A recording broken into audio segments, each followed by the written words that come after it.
The auditorium lights glared against my eyes as I stood on stage, clutching the rolled-up diploma in my hands. My chest swelled with a mix of pride and trembling nerves, waiting for just one moment, just one word of acknowledgement from my family. Before we begin, drop a comment and tell us where are you from and from which city you're watching our videos. And after watching the whole video, don't forget to tell us, what would you do in this situation? Be honest. Tell me in the comments below. We read every comment. Let's begin. Instead, when I stepped down into the crowd, my father's voice cut through the applause like a knife. Your degree means nothing, Hannah, Dad said loudly enough for relatives around us to hear. His arms were crossed, his jaw stiff with contempt. You think a piece of paper makes you better? Go home and help your brother with his business. That's what real success looks like. The smile froze on my lips. My classmates' families were hugging, crying, taking pictures. Mine? They were watching me burn alive under Dad's words. Dad, I worked 4 years. I started, my voice shaking. He raised his hand to shut me up. 4 years wasted. Who's going to hire you? Don't fool yourself, Hannah. Your brother will carry this family forward, not you. You should learn your place. Laughter slipped from my cousin's lips.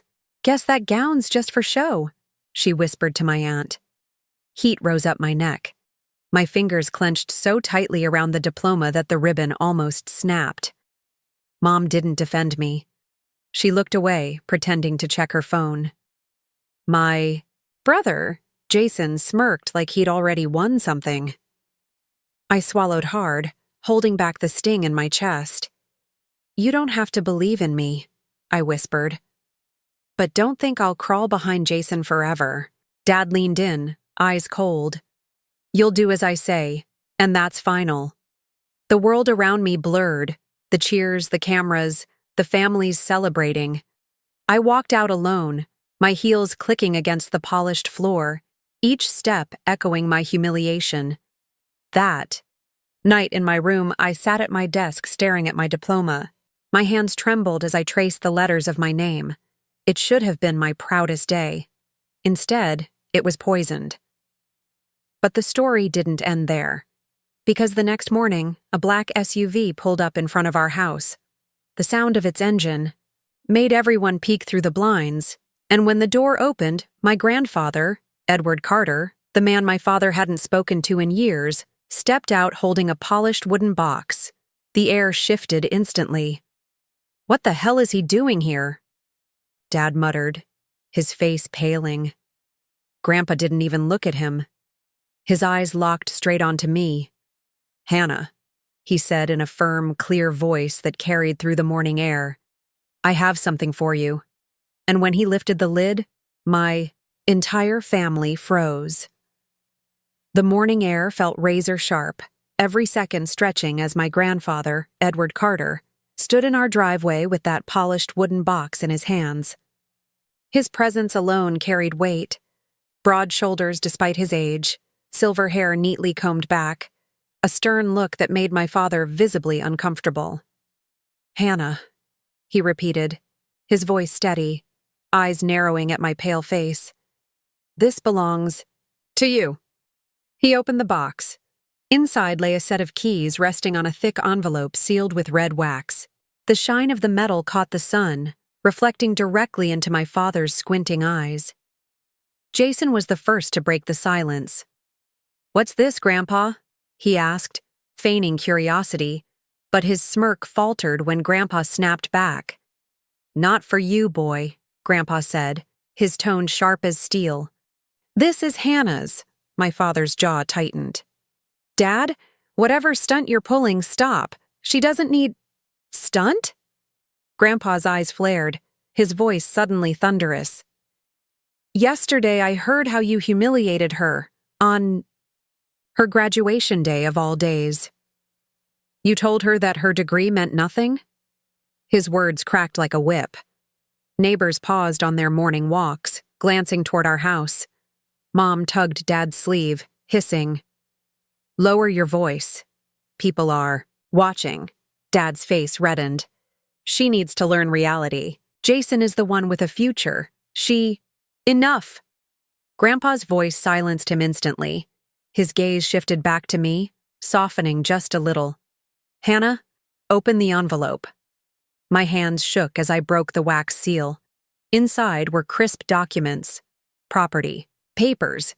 The address written across the top made my stomach drop. This is a condo downtown, I whispered, blinking hard to make sure I wasn't imagining it. Not just any condo, Grandpa said firmly. It's fully paid, in your name. And the keys? To the office right below it. That office is yours now, Hannah. I bought it years ago, waiting for the right moment. Yesterday was the last straw. You deserve better than to be treated like baggage. In your own family. The papers fluttered in my trembling hands as gasps erupted around me. Jason's voice shot up, desperate. That's not fair. I'm the one running a business. I could use that space. Why her? Grandpa's stare cut through, him like glass. Because she earned it. She didn't take shortcuts. She didn't coast on favors. She worked, Jason. And while you've been chasing profit, she's been chasing knowledge. Don't you dare question why. My father stepped forward, fists clenched at his sides. Dad, you can't just hand over property like candy. She's not capable of managing it. Grandpa didn't blink. She'll learn. And I'll back her every step. That's more than you ever gave her. The tension was thick, pressing on my chest. I swallowed hard, my voice cracking as I finally spoke. Grandpa, why me? Why now? His face softened, the wrinkles around, his eyes deepening. Because yesterday I saw my granddaughter shamed when she should have been celebrated. You're not invisible, Hannah. You're not weak. And it's time the world, and this family, sees it. My throat tightened. For years, I'd hidden behind silence, behind Jason's shadow, behind Dad's endless lectures that I wasn't enough.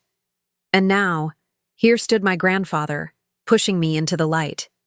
Dad's face twisted with rage. This is ridiculous. Hannah, don't think this changes anything. You still live under my roof. You'll still do as I say. Grandpa turned to him, his voice low but deadly. Not anymore. She has her own roof now. The words hit like a thunderclap. Jason sputtered. Mom pressed her hand to her mouth. Dad stood frozen, his power slipping like sand through his fingers. I gripped the keys tightly, feeling the cold metal dig into my palm. For the first time, I didn't feel like a burden. I felt free. But freedom came with fire. I lifted my chin and looked straight into Dad's eyes. My voice was steady, louder than I expected. You told me my degree meant nothing. Well, tomorrow I start something that will prove you wrong, and you won't control me anymore. The silence that followed was deafening. My father's lips, pressed into a thin line, his nostrils flaring. Jason's eyes darted with envy, and Mom wouldn't even meet my gaze. Grandpa placed his hand on my shoulder, grounding me. Hannah, you have a future that doesn't depend on their approval. Don't waste time convincing them. Just show them. The box snapped shut with a heavy finality as Grandpa handed it to me, and as I turned to step back inside, holding those keys like they were lifelines, I realized the balance of power in my family had shifted. But what none of us knew then was that this gift was only the beginning, because my father and brother weren't about to let me rise without a fight, and I wasn't about to back down. The condo door creaked open with a soft push, and sunlight spilled across polished hardwood floors. I froze in the doorway, clutching the keys so tightly my knuckles whitened. This was mine. The space smelled faintly of cedar and fresh paint, a clean slate ready to carry my name. From the balcony, the city stretched wide and alive, traffic humming below like the pulse of possibility. Grandpa really did this, I whispered to myself, my throat tight with disbelief. It's real. I trailed my hand along the granite kitchen counter, The sleek desk in the office downstairs, the tall windows framing a world I thought I'd never have access to. For once, the future wasn't a locked door. I held the key. But reality wasn't going to let me enjoy it quietly. That evening, my phone buzzed relentlessly. First Jason, then Dad, then Mom. Jason's text. "You don't deserve that office. Hand it over or you'll embarrass yourself." Dad's voicemail. "Hannah, don't get ahead of yourself. This isn't permanent. Don't make me step in." Each word was a chain trying to drag me back. I deleted them without hesitation, my pulse pounding with a mix of fear and defiance. By the next morning, the storm arrived at my doorstep. A sharp knock rattled the condo door. When I opened it, Jason barged in, eyes wild with anger. His polo shirt was crisp, but his face was twisted with panic. "You think you can just take what's mine?" he spat, slamming his hand against the wall. I held my ground. "It's not yours, Jason. Grandpa gave it to me." He laughed bitterly, pacing the living room like a caged animal. "Grandpa doesn't know what he's doing. You've got a useless degree, Hannah. What are you going to run here? A pity project? Clients don't want someone who hides in books. They want results. That's me. Always been me." His words stung, but something inside me snapped. "I've listened to you belittle me my whole life." I shot back, my voice sharp and shaking. "But I'm done playing the shadow to your spotlight. You want results? Watch me." Jason's nostrils flared. "You'll regret this." Before I could answer, Grandpa's voice thundered from the hallway. "No, Jason. The only one who'll regret anything is you." Jason froze. Grandpa stood at the door, cane in hand, his gaze like fire. He stepped inside, his presence filling the room. "You storm into her place like a thief?" Grandpa barked. "Have some dignity." "Grandpa, you don't get it," Jason argued, his voice desperate now. "She's not built for this. She'll fail, and when she does, you'll see I was right all along." Grandpa's jaw clenched. "Failure is not the shame here. The shame is a brother who tries to break his sister before she's even begun." Jason's mouth opened, but no words came out. He turned, storming out with the slam of the door that rattled the condo walls. I stood frozen, adrenaline buzzing in my veins. Grandpa placed his hand on my shoulder. "Don't let his fear become your fear. People who know they're losing control always lash out first." Tears burned in my eyes. "What if he's right, Grandpa? What if I fail?" He looked at me with piercing clarity. "Then you fail on your own terms. Not his, not your father's. Yours, and that's worth more than 1,000 hollow victories built on someone else's approval." I swallowed hard, letting his words sink into the cracks where doubt lived. That night, I sat at the office desk downstairs, flipping open my laptop. The hum of the screen lit my face as I stared at the blank document waiting for me. My heart pounded, but my fingers began to move. Plans, ideas, dreams I had buried because no one believed in them. Every keystroke was rebellion. Every line was proof that I wasn't invisible. But outside, the battle lines were being drawn. At home, Dad was pacing the living room, his voice booming as he spoke to Mom. "Edward's lost his mind. If Hannah succeeds, she'll humiliate us. We need to put her back in her place before she embarrasses the family." Jason sat nearby, his fists clenched. "Don't worry, Dad. She won't last. I'll make sure of it." Their voices echoed down that hallway like a declaration of war. And in my condo, I felt the tension in my bones, even without hearing their words. Because I knew this wasn't over. My family wasn't going to let me rise quietly. They would fight, scheme, and push me to the edge. But for the first time in my life, I was ready to fight back, and something deep in my chest whispered, "Let them come." 3 weeks later, the downtown office buzzed with quiet energy. A handful of young professionals, fresh graduates like me, dreamers with fire in their eyes, sat around the conference table. I looked at them, heart pounding, as I clicked to the final slide of my presentation. "This," I said, pointing to the glowing screen, "is our start. A consulting firm built on innovation, not tradition. We don't need 100 years of reputation. We need courage. And if we stick together, we'll prove everyone wrong." Applause echoed around the room. My throat tightened. They believed in me, but not everyone was clapping. The glass door swung open, and there stood Jason and Dad. My father's expression was carved from stone, Jason smirking like he'd already won. The air thinned.